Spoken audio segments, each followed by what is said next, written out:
Merci à toutes et tous. Je suis vraiment très heureux, moi, d'être ici chez moi, dans le 20e, parce que c'est quand même mon arrondissement, et avec Daniel, on se connaît depuis très longtemps. On a appris à se côtoyer au moment de la création du Front de Gauche, qui était en quelque sorte, il y a un certain temps déjà, la préfiguration de cette nouvelle Union populaire. Moi, je suis vraiment extrêmement heureux de ce qui se passe avec la nouvelle Union populaire. Je pense qu'on en avait tous besoin, on en avait tous rêvé. On a été nombreux à combattre pour ça au fil du temps. Ça n'a pas été un long fleuve tranquille. Ça ne le sera peut-être pas d'ailleurs par la suite, mais en tout cas, nous savions tous qu'il fallait cette unité pour avancer vers le chemin d'un espoir nouveau pour la société française. La première chose que je voudrais dire, c'est que, avant de traiter le sujet qui m'a été imparti, mais je voudrais faire deux remarques. La première, c'est qu'il y a vraiment besoin de ce changement. Il y a des urgences terribles dans la société. Et dans l'arrondissement, ici, dans le 20e, on les côtoie tous les jours, ces urgences. Des gens qui n'arrivent pas à vivre, des gens qui n'arrivent pas à joindre les deux bouts, des gens qui n'arrivent pas à s'alimenter correctement. On en côtoie partout dans l'arrondissement. Des gens pourtant qui, pour un grand nombre d'entre eux, sont des gens qui travaillent, mais qui sont étranglés par les charges, par leur loyer, qui n'arrivent pas à vivre. Alors quand on entend des gens nous dire que tout ce que nous proposons, ça n'est pas possible, c'est hors de portée de la société française, dans une société aussi riche, alors qu'il y a des millions de gens qui créent ces richesses et qui n'arrivent pas à s'en sortir, nous disons que le bon sens, tout simplement le bon sens, c'est de changer ça et d'ouvrir la possibilité de ces urgences. Et quand c'est vrai pour les gens, pour le pouvoir d'achat qui envahit, malgré tout ce qu'ils peuvent dire en face, qui envahit les consciences, qui envahit le débat public, parce que c'est la première des questions que tout le monde se pose pour soi-même, pour ses enfants, pour ses proches, pour ses aînés. C'est cette question de pouvoir vivre, de bien vivre, de vivre correctement, de redonner du sens à son travail. Et nous le voyons aussi dans tous les services publics.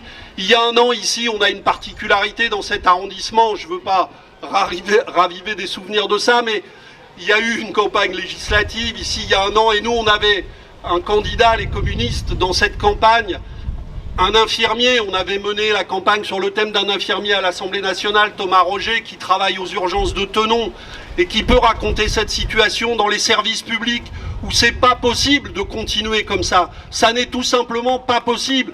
On a traversé 2 ans de pandémie et ils veulent continuer exactement de la même manière alors que les hôpitaux sont en train de craquer de toutes parts. Il faut changer cette situation. Donc oui, la nouvelle Union populaire, c'est la réponse à cette urgence. Elle était absolument indispensable. Il faut changer de cap, totalement changer de cap si on veut répondre aux urgences de ce pays. Et la deuxième chose, c'est qu'évidemment, ce qui nous réjouit tous dans la nouvelle Union populaire, c'est l'unité. L'unité qui rassemble des forces qui, c'est vrai, sont très diverses. Et certains pensaient peut-être, même parmi nous ici, impossible, il y a quelques semaines, que les insoumis, les socialistes, les communistes, les écologistes et beaucoup d'autres qui ne sont dans aucun parti mais qui sont dans toutes les forces sociales qui agissent dans le pays soient capables de s'unir pour cette bataille.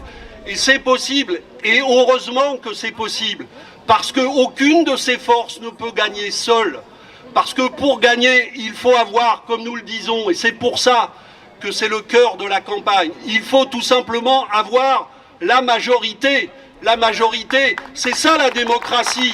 Et c'est ce que nous a fait oublier la présidentialisation du régime politique en France depuis des années, parce que nous avons vécu avec des présidents qui n'avaient plus de majorité, qui faisaient 25% au premier tour, qui gagnaient parce qu'ils étaient face à l'extrême droite, et qui ensuite essayaient d'imposer leur loi à la majorité du pays, alors qu'ils n'avaient pas le soutien de la majorité du pays.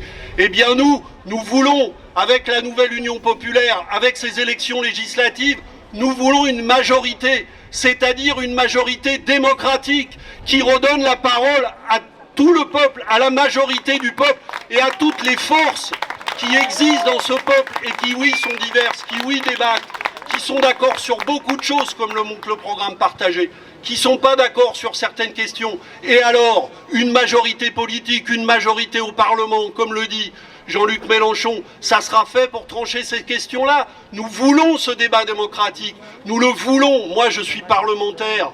On crève tous les jours de ces majorités de godillots qui votent tout et n'importe quoi parce que le président de la République dit « il faut voter comme ça », alors même que eux, dans les mêmes débats, sont obligés de reconnaître que ça va peut-être pas bien marcher, mais ils votent quand même parce que la loi, c'est le président. Je ne sais pas si vous avez entendu Léa Salamé hier dire à Jean-Luc Mélenchon, à la matinale de France Inter, il lui disait on va trancher ça à l'Assemblée nationale. Elle dit bah non, ça ne sera pas possible puisque Emmanuel Macron, il ne sera pas d'accord. Bah si, ça sera possible parce que dans la loi française, les lois se votent au Parlement et ne se décident pas à l'Élysée, tout simplement.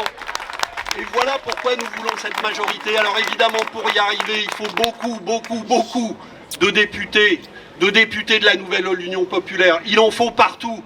Il en faut dans des circonscriptions acquises à la gauche comme ici. Et je pense que Daniel, évidemment, sera élu ici. Mais il en faut dans des circonscriptions où on croyait que c'était pas possible il y a quelques semaines et où on va élire des députés de la nouvelle Union populaire parce que nous voulons une majorité à l'Assemblée nationale pour pouvoir conduire cette politique. Parce qu'il y a des gens qui s'opposeront à nous et il faudra leur opposer la majorité démocratique du pays, la majorité populaire. Et c'est ça que nous sommes en train de construire. Et c'est ça, moi, qui me réjouit et qui me donne de l'espoir.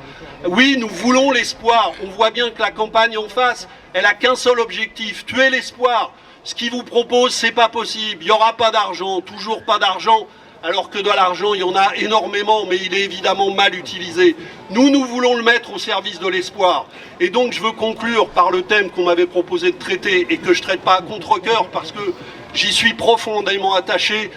Et il a été bien maltraité, ce thème, dans l'élection, depuis le début des campagnes électorales. C'est la culture.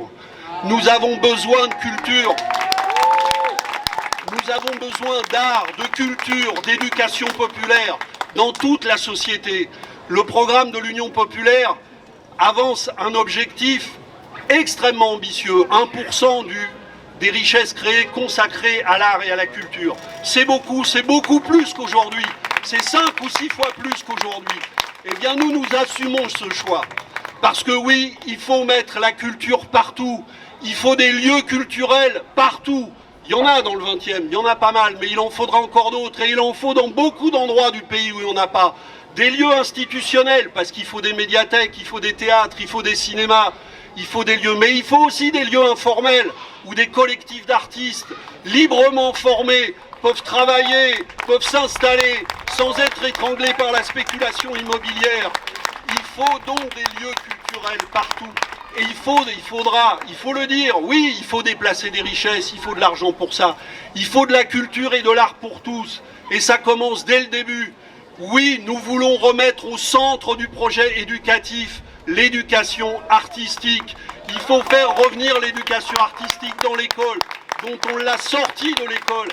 L'éducation artistique est au mieux aujourd'hui à la périphérie de l'école, et encore dans beaucoup d'endroits. Ça n'existe plus du tout. Mais c'est un gâchis monstrueux. J'ai eu la chance dans le 20e arrondissement, pour des raisons dans lesquelles je ne vais pas rentrer, de vivre pendant 10 ans dans une école maternelle du 20e arrondissement.